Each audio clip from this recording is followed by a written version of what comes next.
یہ ہیں سابق ڈائریکٹر ایجوکیشن بلدیہ مستی یعنی بستی محمد اسلم خان۔ جی ہاں، ریٹائر ہو کے چلے گئے، 2 سال ہو گئے، لیکن آج اینٹی کرپشن ان کے پیچھے لگی ہوئی ہے۔ وجہ کچھ اور ہے، وجہ ہمیں پتہ ہے۔ اینٹی کرپشن نے municipal commissioner new Karachi town کو خط لکھا اور بتایا کہ ہمارے پاس کمپلین ہے۔ محمد اسلم جو ایکس ڈائریکٹر ایجوکیشن ہے، انہوں نے اپنے دور میں بوگس بھرتیاں بھی کی تھیں اور وہ دوسری بہت ساری چیزوں میں انوالو ہے، لیکن آج کل چیئرمین نیو کراچی ٹاؤن کے کوآرڈینیٹر بنے ہوئے ہیں اور وہ وہاں پر بھی کچھ کام اتار رہے ہیں۔ آفیشیل آفیسر جو بھی ہے وہ کہتے ہیں، لیکن انہوں نے کہا ہے کہ یہ ایکس ڈائریکٹر ایجوکیشن کو آپ ہمیں درکار ہیں انکوائری کے لیے۔ 19 مارچ 2003 کو یعنی 2005 کو 19 مارچ 2005 کو 11 بجے تمام چیزوں کے ساتھ آ جائیں۔ چیزیں کیا مانگ رہے ہیں کہ وہ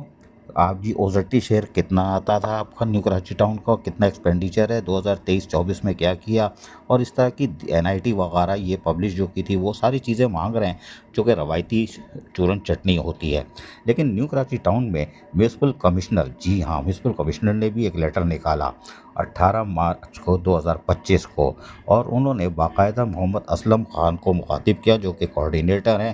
چیئرمین نیو کراچی ٹاؤن کے، اور انہوں نے باقاعدہ اپنی چڑیا بڑھا کے کہہ دیا ہے کہ آپ کے خلاف کمپلین آئی ہے، آپ 19 مارچ 2025 کو 11 بجے اینٹی کرپشن چلے جائیے گا، لیکن اس وقت تک آپ آفس اٹینڈ نہیں کریں گے، یعنی آفس نہیں آئیں گے، پابندی لگا دی ہے۔ لیکن جو اینٹی کرپشن مانگ رہی ہے اس میں تو بڑا مسئلہ ہوگا، اس لیے کہ سازش گھر میں ہی تیار ہوئی ہے، اور گھر میں جو سازش تیار ہوئی ہے گھر کے لوگ بھی اس کے اندر اس آگ میں جلیں گے۔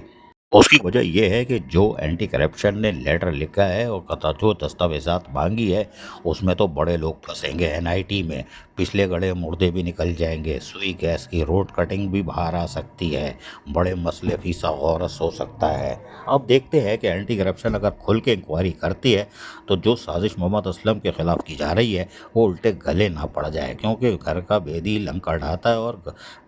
جو بھی جو ہے مقبر ہے وہ گھر کا ہی ہے، اور یقینی طور پر اس کے بعد ایک ایسا پنڈورا باکس کھلے گا۔ لیکن امکانات اسی بات کے ہیں کہ عید الفطر سے پہلے اینٹی کرپشن خوش ہو جائے گی۔ عزیز عارف، KBS پدیاتی نیوز کراچی۔